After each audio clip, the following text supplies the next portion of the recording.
How much time do you spend every day working on your dream?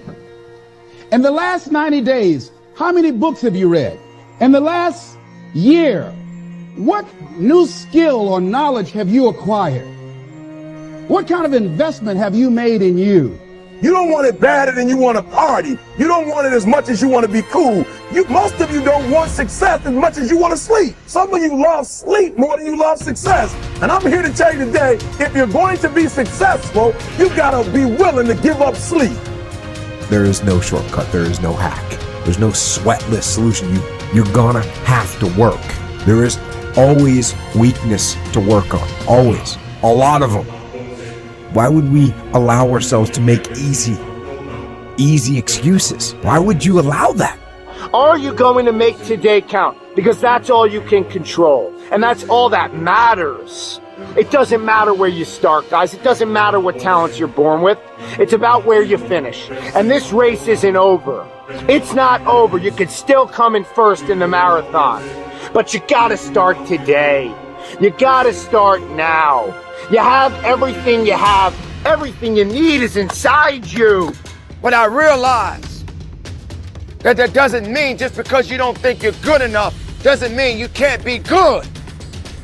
Doesn't mean you can't be great. Doesn't mean you can't carry on. But it's not going to always be like this. Your condition is not your conclusion. Nothing is impossible. So you have to decide before you leave, what's that first thing that's been impossible for you? I want you to attack it and overcome it. Because if you run from the adversity that you're going through today, you'll forever be at that level in which you're going through for the rest of your life. One day you'll look back on your life and appreciate the struggle and have nothing but gratitude for everything that happened along the way. And you come to recognize that in return, you're given the chance to earn the greatest edge of all, and one that can never be taken away. You have enough right now to change your life. You have enough right now to flip this world upside down.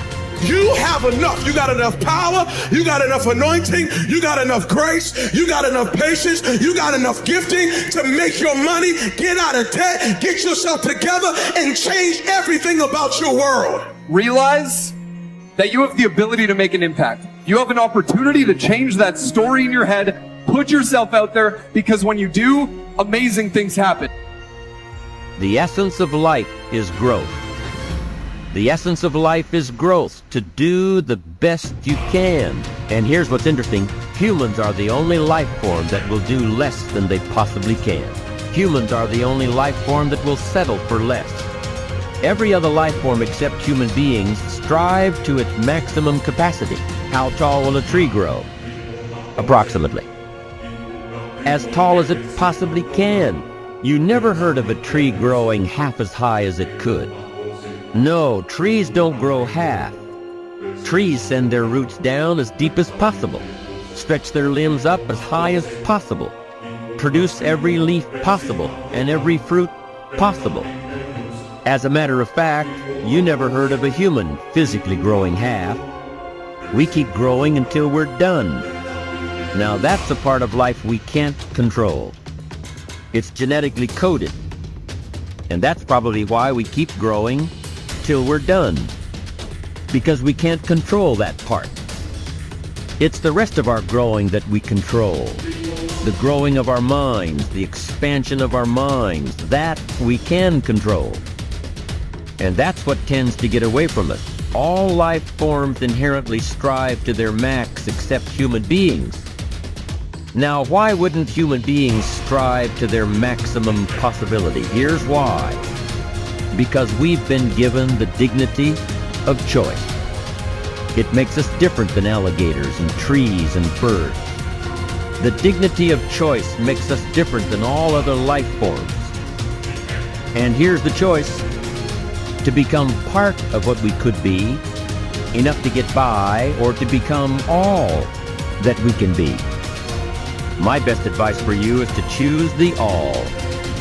Earn all you can, make all the friends you can, read as many books as you can, develop as many skills as you can, see as much as possible, do as much as possible, make as much fortune as possible, give as much of it away as possible. The max. There's no life like it. I'm telling you, once I got on track, I've never looked back. Pick up the challenge. Go for it. Take the best of the two easies. Take the route of it's easy to get ahead. It's easy to do all you can. It's easy to succeed. It's easy to have financial freedom. The more you do, the more you get. See, if you're playing it safe, you're not going to win.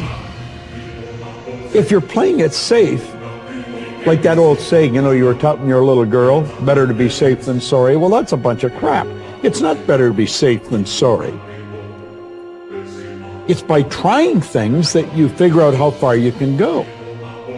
You got to get outside the box. Like it's reported, Edison tried 3,000 ways before he built the incandescent light. He said he didn't fail 3,000 times. He said there was 3,000 different steps to building a light bulb.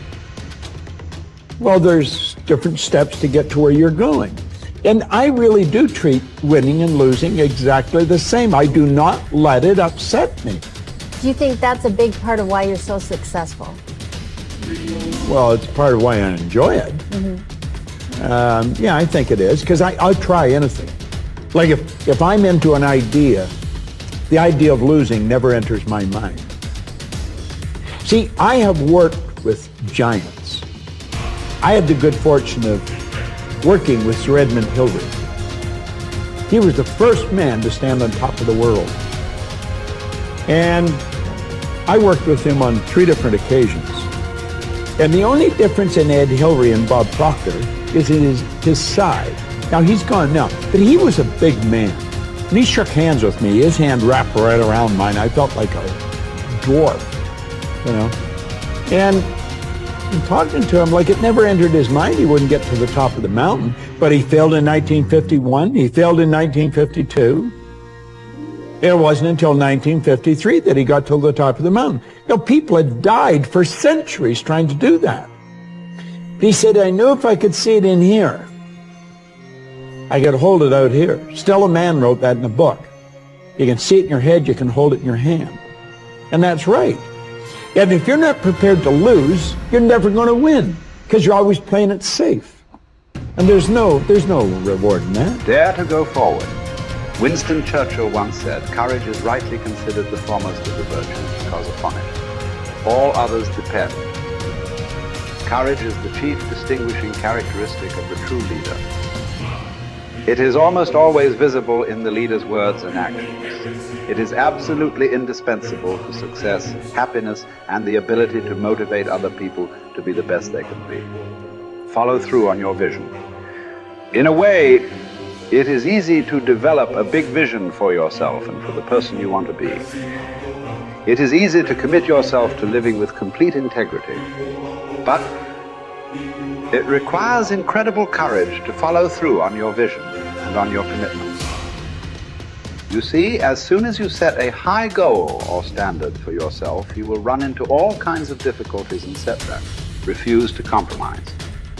You will be surrounded by temptations to compromise your values and your vision. You will feel an almost irresistible urge to get along by going along. Your desire to earn the respect and cooperation of others can easily lead to the abandonment of your principles. And here is where courage comes in. Stick to your principles. Courage combined with integrity is the foundation of character. The first form of courage is your ability to stick to your principles, to stand for what you believe in and to refuse to budge unless you feel right about the alternative. Courage is also the ability to step out in faith, to launch out into the unknown, and then to face the inevitable doubt and uncertainty that accompany every new venture. Avoid the comfort zone. Most people are seduced by the lure of the comfort zone. This can be likened to going out of a warm house on a cold, windy morning. The average person, when he feels the storm swirling outside his comfort zone, rushes back inside where it's nice and warm. But not the true leader. The true leader has the courage to step away from the familiar and comfortable and to face the unknown with no guarantees of success. It is this ability to boldly go where no man has gone before that distinguishes you as a leader from the average person. This is the example that you must set if you are to rise above the average.